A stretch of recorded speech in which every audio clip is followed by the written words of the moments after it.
ওইখান থেকে যখন আসছিলাম 0 পয়েন্ট থেকে, এবার আমাদের ব্যাগের এই যে চেন, এমন চেন, এ দেখো চেন কেটে ফ্ল্যাক্স পড়ে গেছে।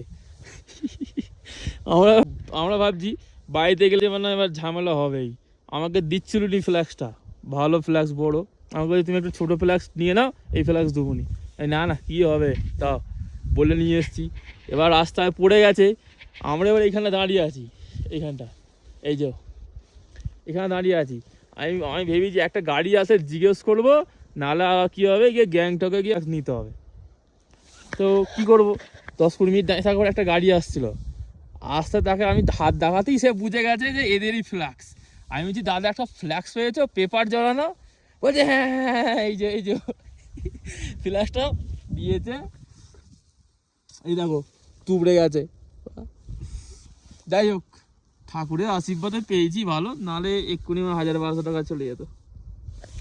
চলো রাখি। এই যে এইখানে এইটাই ভিউ পয়েন্ট, এখানে একটু রেস্ট নিচ্ছিলাম এই ফ্ল্যাক্সটার জন্যে।